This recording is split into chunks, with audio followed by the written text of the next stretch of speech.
Morning. You know, I'm into the flat burpee. Great exercise because what it does, it's an all over body exercise, and it's something. No matter how fit you are, yes, you can do, lots if you're fit, or if you know what I mean. But it will catch up with you because you're constantly going to the floor, getting up, going to the floor. So it cuts your oxygen supply, and obviously the lactic acid kicks into your body, so it'll catch up with anyone. So there's no such thing as that you can just keep going on the old flat burpee, just because of the genetics of the exercise. What I want to do this morning is break it down. I've done this before, but and hopefully for those who are interested, help you get better and stronger at the flat burpee. How can you progress? How can you make it easier? Because you need good shoulders, good core, and obviously legs. So, and that's what the whole exercise does anyway. But I'll show you hopefully a few ways, 2 phases to the flat burpee: going down and getting up. A flat burpee is when the body goes flat to the floor, and then you power up to come into a squat and then jump up, or whatever your version of the flat burpee is. Once you get up, you can just stand up. So all I'm going to do now is demonstrate the 2 phases: going to the floor and then getting up. So we go to the floor, it's a complete drop of the body. So we drop down. Now from here, I've gone flat and I've got to get this body off the floor. I've got to keep my core tight, and I've got to bring my legs in, my feet to land into a squat. So I push from there, and then I would jump up to complete the exercise. So that's the 2 phases. Obviously the hardest phase is that push from the floor, coming into the squat and then jumping. That's obviously the hardest phase. And a lot of people do not keep the core tight, i.e. when you press up, when you start to press up, you keep everything tight. So this is it again, and this is it once more, going through a complete flat burpee. So there it is at that angle. So if we do it to the front, there it is. Now a lot of people, when they go down to the floor, will push. So they come up from there, so the back is arched down, and then come into there, and then try and come up. So this is what I want to try and help you with, because for me, that's bad form. When you push the body up first, the rest of the body's still down, and then you're trying to jackknife into position. So what I tend to work on is a press up to squat thrust. This massively helps the basis of the exercise. So how does that work? So I push up, I squat thrust, push up, squat thrust, push up, squat thrust, push up, squat thrust. So that, as you can see, is a little bit of a way of how the exercise is conducted. So what I want to show you now is another way, is a progression from the press up to the squat thrust. So what I'm going to do now is press up in to the squat position, and then immediately back down to the floor. It will make more sense when I show you. Watch this.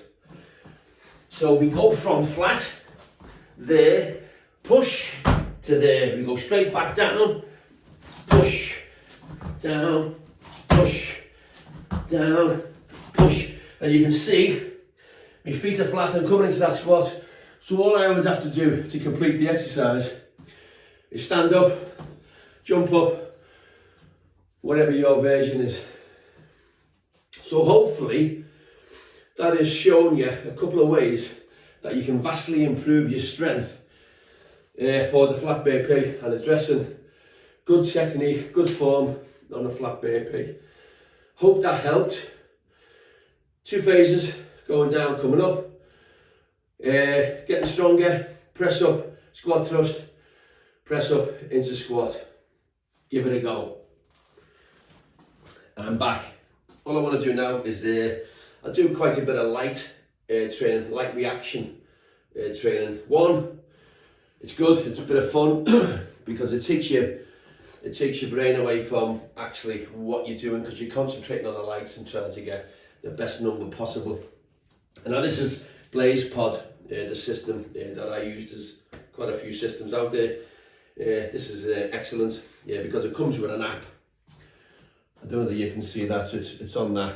And it shows you, each time you go to an exercise, it shows you what to do and how to conduct it, how many pods to use, and so on and so forth. Very, very good. Thousands of varied exercises for football, boxing, swimmers, and netball, tennis, you name it. Every sport's covered with these reaction lights.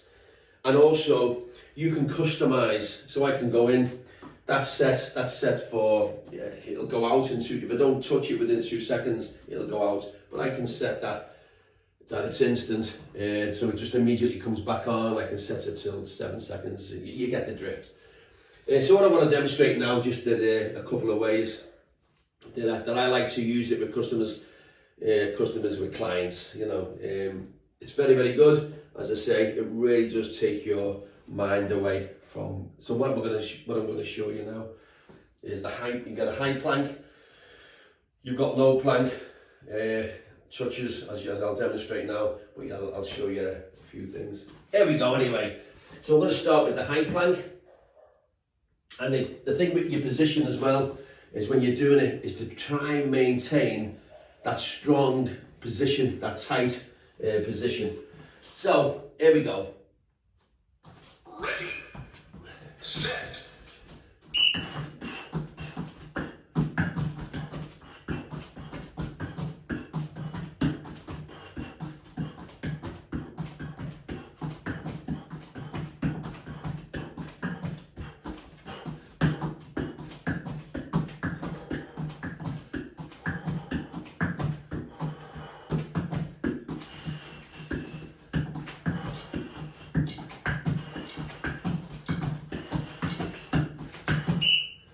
So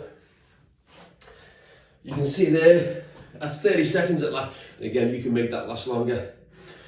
So it tells you, well done. And I got 54. So 54 touches there. Again, you can hear me breathing, because you've got to keep yourself tight when you're doing it. But again, as I stated before, it's like a game, isn't it? So it takes away actually what you're doing. So what I'm going to show you now is the low plank version. Now, as you can well imagine, if I had them further away in the high plank, I'd have to move across. So you can make it, as far apart as you want, or as short, narrow it as much as you want. Totally up to you. That's the beauty here with it. And obviously depends, again, how strong you are. So, what I'm going to do now, bring them in a little bit closer. And we're going to do the low plank version. Okay. So, we get it set up. With the low plank, if you come away, because if you're on top of it, obviously you can do that and you're not doing nothing. So, if you come away, that makes you've got to move the arms. Does that make sense? You've got to move the arms. But if you just had it right in front of you, you could just stay in the low plank. And that's not much of a test. Okay. Okay, here we go. Stand by. Ready, set.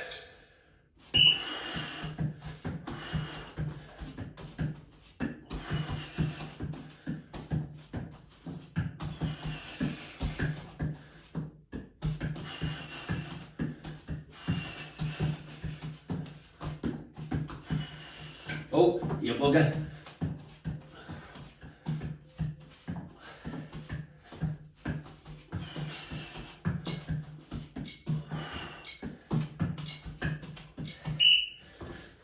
So, you can see here the low plank version. And again, just to demonstrate, again, the further away you are, the more the arm has to move, making it much more difficult. Okay. So low plank, high plank. Many ways you can do it. Move them apart, keep them close together, move further back, you know, so on and so forth. Right. So next one. So like a squash player. Really. So the idea of this one, hope you can see them right. I go bum, bum. In fact, I'll bring them back a bit, just to make sure you can see them. Otherwise, the demonstration's not very good. Okay. So here we go. And again, I mean, I haven't got the room in here to have them much wider because they're considered extreme. But in your gyms, you can have them, you know, as wide as you want. So the person's got to travel to get there, and then you can give it, you know, 2 seconds, 3 seconds, 1 second to get there, or the light goes out and you miss it. Okay. Here we go. Anyway, let's see how this goes. Show you. Ready, set.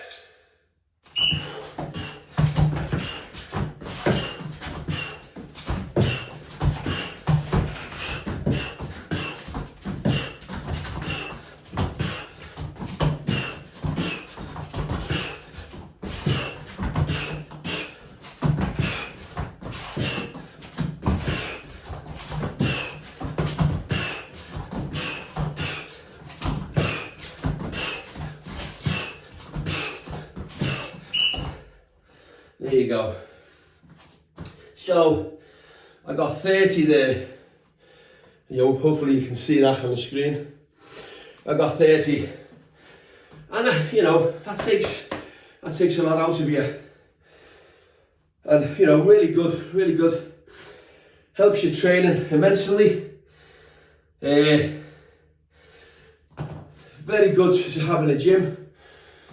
Obviously the kids love it because they don't even realise how hard they're working, because they love the lights and trying to get the lights out.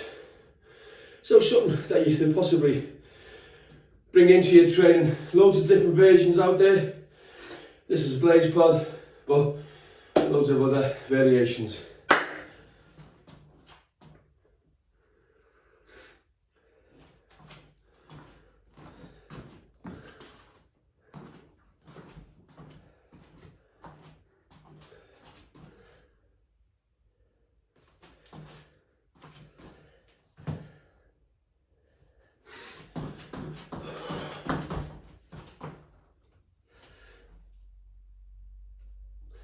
Ready, set.